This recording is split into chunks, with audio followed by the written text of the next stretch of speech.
اگلی صورت میں 3 جوڑے بلکہ 2 جوڑے آ رہے ہیں صرف. واللیل اذا یغشا، قسم ہے رات کی جبکہ وہ ڈھانپ لیتی ہے. والنہار اذا تجلی، قسم ہے دن کی جبکہ وہ روشن ہو جاتا ہے. یہ ہمارے خارج میں آفاق کے اندر دن اور رات. وما خلق الذکر والانثی، ہمارے انفس میں، ہمارے اندر کوئی مذکر ہے، کوئی مؤنث ہے، کوئی مرد ہے، کوئی عورت ہے. یہ جو تضادات بظاہر نظر آتے ہیں حقیقت میں تضادات نہیں ہیں. ان دونوں کے مل کے ہی در حقیقت فطرت اپنے مقاصد کی تکمیل کر رہی ہے. دن اور رات کے فرق سے ہی سارا نباتاتی نظام جو ہے یہ وہ سارا کا سارا اسی کے ساتھ وابستہ ہے. اسی سے اس کا ریسپریٹری سسٹم ہے، اسی سے یہ فوٹو سنتھسس اور سب کا یہ جو سولر انرجی ہے اس کا درختوں کی لکڑیوں میں آ کے سٹور ہو رہا ہے. یہ کیا ہو رہا ہے؟ سارا کا سارا دن اور رات کے ساتھ ہے. اسی طریقے سے مرد اور عورت، اگر یہ فرق نہ ہو تو اولاد کیسے ہو، آگے نسل کیسے چلے؟ تو تضادات میں بھی توافق ہے. یہاں اگرچہ بعض چیزیں بظاہر متضاد ہیں لیکن ان میں توافق ہے. اللہ تعالیٰ نے اسی لیے پیدا کیا، لیکن ساتھ ہی یہ بتا دیا کہ جیسے یہ تضادات تمہیں نظر آ رہے ہیں واضح طور پر، دن اور رات، نر اور مادہ، ایسے ہی ان سعیکم لشتی، تمہاری جو سعی ہے، محنت ہے، بھاگ دوڑ ہے، وہ تو سب کر رہے ہیں. وہ تو کل ہم پڑھ چکے سورہ بلد میں، لقد خلقنا الانسان فی کبد، ہم نے تمام انسانوں کو مشقت میں پیدا کیا. مشقت انسان کا مقدر ہے، محنت کرنی ہے، جد و جہد کرنی ہے، معاشی جد و جہد ہے، اور بھی جو ہے پھر اولاد کا پالنا ہے. لا اقسم بہذا البلد وانت حل بہذا البلد، کسی کا کوئی نظریہ بھی بن گیا ہے، کوئی آئیڈیل بھی ہے، کسی آئیڈیالوجی کا ماننے والا ہے. اب اس پر اس کا بوجھ ہے کہ اس آئیڈیالوجی کو پروموٹ کرے، اس نظریے کو پھیلائے، اور پھر یہ کہ اس نظام کو قائم کرنے کے لیے تن من دھن لگائے. تو کتنے بوجھ ہیں انسانوں پر، پھر کتنے صدمے انسان اٹھاتا ہے. تو فرمایا کہ لا اقسم بہذا البلد وانت حل بہذا البلد ووالد وما ولد لقد خلقنا الانسان فی کبد.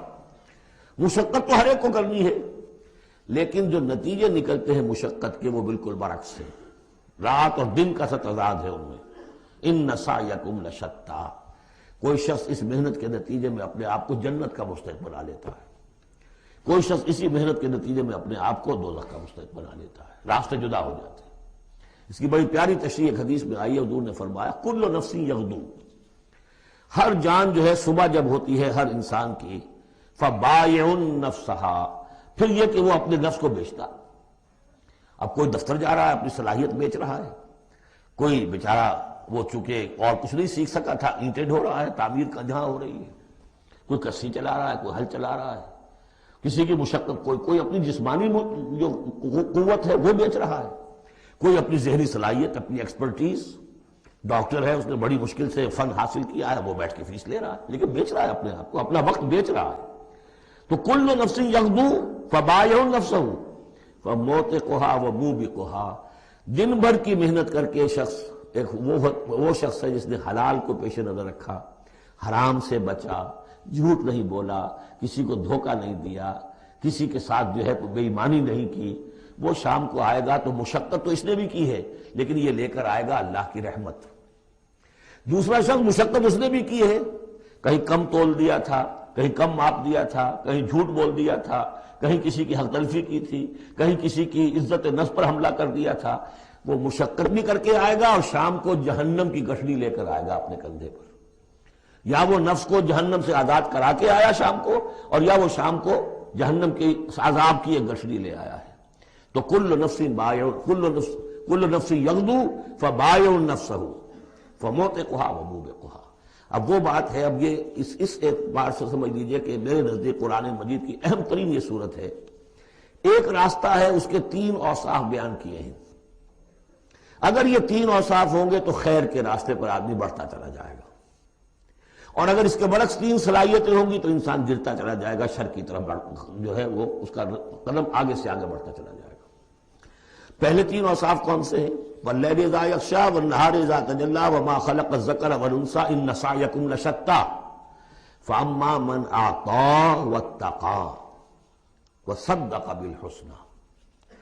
جس شخص میں عطا ہے، جود ہے، سخاوت ہے، کسی کو بھوکا دیکھے تو اگر 1 روٹی ہے تو اس کو بھی بانٹ کر کھا سکے، کسی کو تکلیف میں دیکھے تو اگر اس کے پاس کوئی ہے ایسی چیز جس سے کہ اس کی تکلیف و رفع کر سکتا ہو تو دریغ نہ کرے.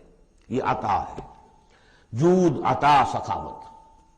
فاما من آتا، پہلی شرط یہ ہے، کیونکہ ہم سورہ بلد میں بھی دیکھا ہے کہ وہ جو گھاٹی ہے جس سے گزرنا مشکل ہے، فلقتحم العقبہ، وہ کون سی گھاٹی تھی؟ فک رقبۃ او اطعام فی یوم ذی مسغبۃ یتیما ذا مقربۃ او مسکینا ذا متربہ ثم کان من الذین آمنوا وتواصوا بالصبر وتواصوا بالمرحمہ.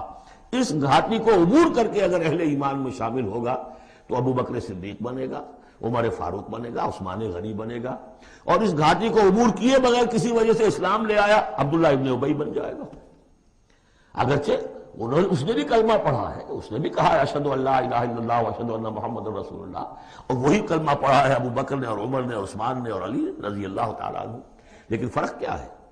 یہ زمین کچھ اور تھی جس میں بیج پڑا ہے، وہ زمین کچھ اور تھی جس میں بیج پڑا ہے. وہ زمین میں ہل چل چکا تھا. تو فرمایا کہ پہلی شے کیا ہے، اور یہ آیت ہم پڑھ چکے ہیں، چوتھے پارے کی پہلی آیت، لن تنالوا البر حتى تنفقوا مما تحبون. تم نیکی کے مقام تک رسائی حاصل نہیں کر سکتے جب تک کہ خرچ نہ کر سکو اللہ کے لیے اور اللہ کی مخلوق کے لیے، اور وہ چیز کہ جو تمہیں پسند ہو. یہ نہیں کہ جو اذکار رفتہ ہو گئی، بیکار ہو گئی، پرانی ہو گئی، دل سے اتر گئی، وہ دے دیا اور پھر سمجھا کہ ہم نے حاتم طائی کی قبر کو لات مار دی ہے. یہ نہیں. مما تحبون، نیکی کی گرد کو نہیں پہنچ سکتے. لن تنالوا البر حتى تنفقوا مما تحبون. تو پہلی شرط ہے اعطاء. دوسرا ہے واتقا. واتقا کیا ہے؟ وہی اخلاقی حس جو ہے وہ اگر بیدار ہے، نتیجہ کیا نکلے گا کہ وہ پھر نیکی کرنا چاہے گا، بدی سے بچے گا. وہی فالہمہا فجورہا وتقواہا. اگر یہ حس بر نہیں گئی ہے، یہ دفن نہیں ہو گئی ہے، اس کے اوپر حوث جو ہے اس کا غلبہ نہیں ہو گیا ہے، کوئی اور غلط جو ہے انسان کا رجحان اس نے اسے دبا کر نہیں رکھ دیا ہے، تو تقا اس کے اندر ہوگا. ذرا میں کسی کا دل نہ دکھا دوں، میں کسی کا حق نہ مار لوں. اس کے اندر ایک احساس ذمہ داری جو ہے وہ موجود رہے گا. اور تیسری شرط وصدق بالحسنی.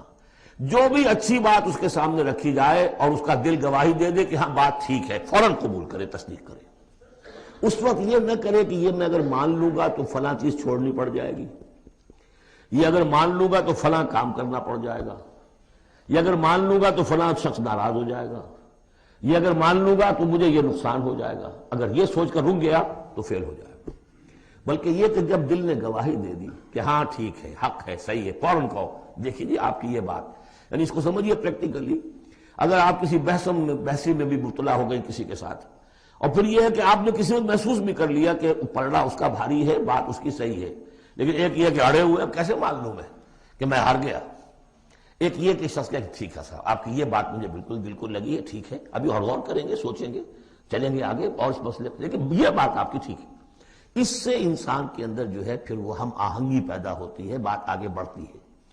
لیکن یہاں سمجھ لیجیے کہ بنیادی طور پر یہ تین اوصاف ہیں. فاما من آتا، بخل نہ ہو، اتقا اور اس کے اندر یہ اخلاقی حس بیدار ہو. نمبر 3، جو اچھی بات سامنے آئے اس کی تصدیق کر دے. فَسَنُيَسِّرُهُ لِلْيُسْرَىٰ. تو ہوتے ہوتے ہم آسانی سے، اب یہ لفظ بھی آ چکا تھا سورہ علق میں، وَنُيَسِّرُكَ لِلْيُسْرَىٰ. میں نے کہا تھا اس لفظ کو یہاں نوٹ کر لیجئے اور یہیں سے یہ بات آگے کھلے گی. فَسَنُيَسِّرُهُ لِلْيُسْرَىٰ. جس شخص میں یہ تین اوصاف ہوں گے ہم انہیں رفتہ رفتہ سب سے اونچی اور سب سے اچھی جو اس آسانی والی منزل ہے جنت، وہاں پہنچا دیں گے.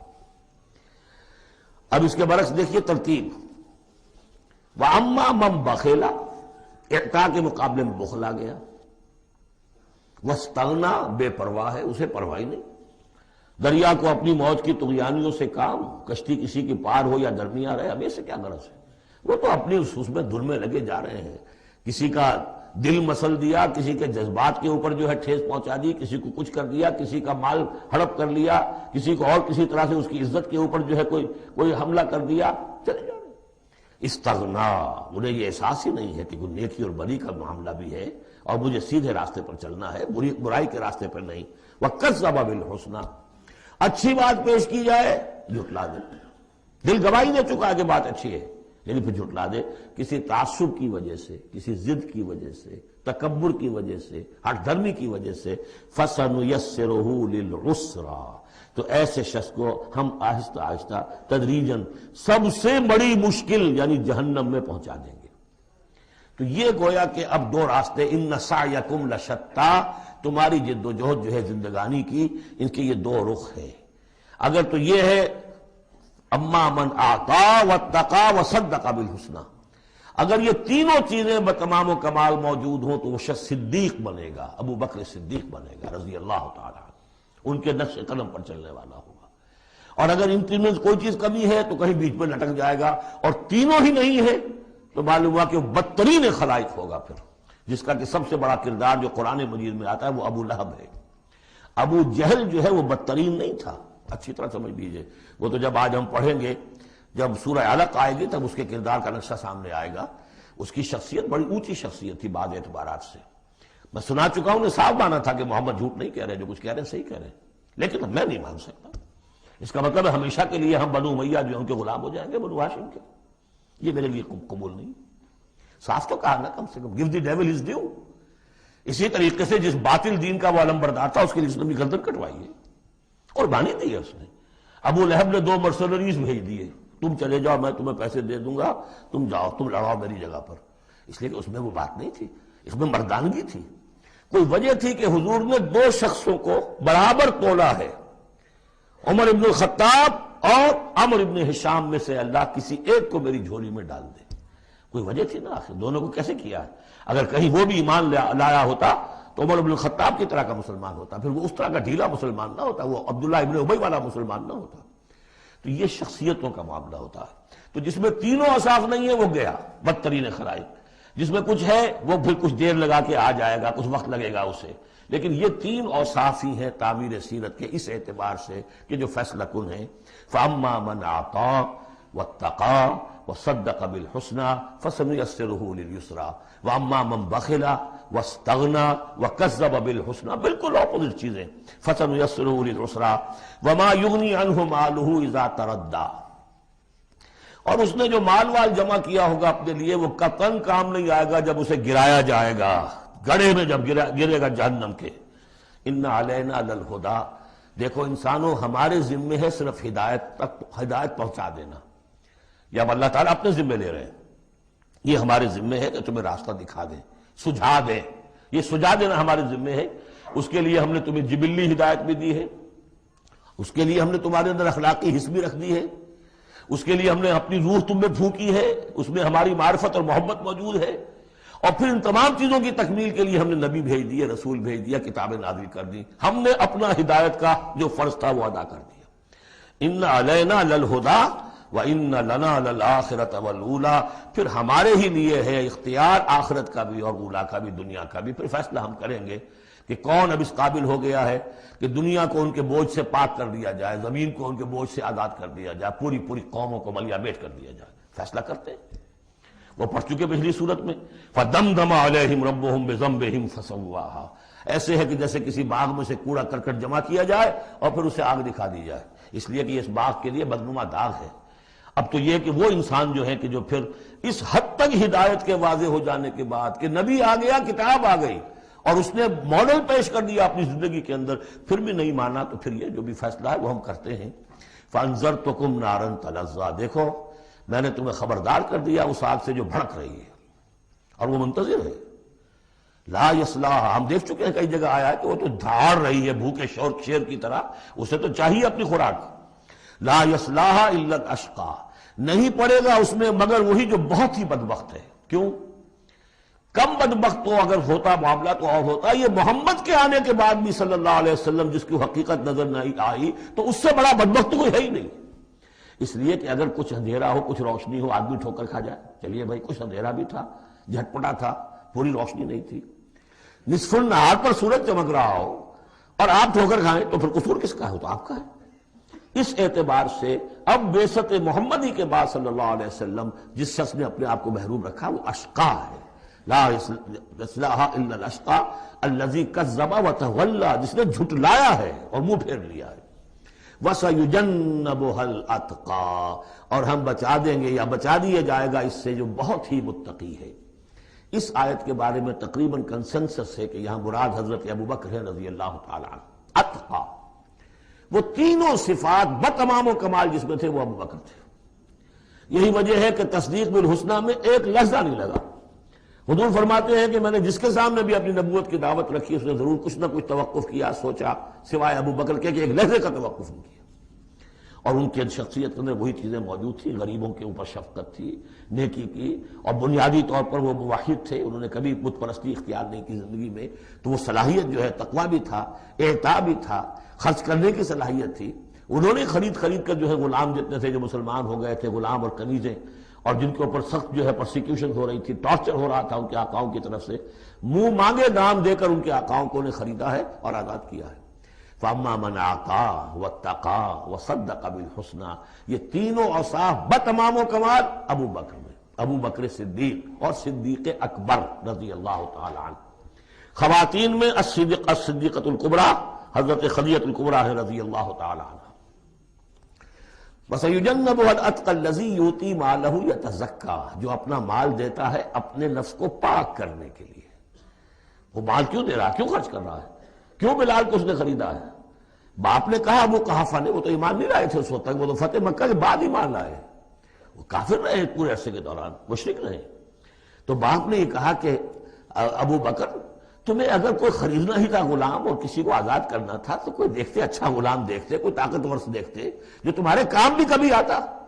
انہیں کیا پتا تھا کہ ابو بکر تو کسی اور چیز کا طلبگار ہے، اسے کچھ اور چاہیے، اسے کوئی، یعنی جو شخص کسی غلام کو آزاد کر دیتا تھا وہ اس کا مولا رہتا تھا، پھر بھی وہ ایک درجے میں اس کے تابع ہوتا تھا، اس کی بات سنتا تھا، اس کا حمایتی ہوتا تھا. اخلاقی طور پہ بھی سمجھ میں آ رہا ہے کہ ایک شخص نے اپنی رقم خرچ کی ہے اور آپ کو خرید کے آزاد کر دیا ہے، تو اب آپ بے دام جو ہے غلام تو ہو گئے نا اس کے.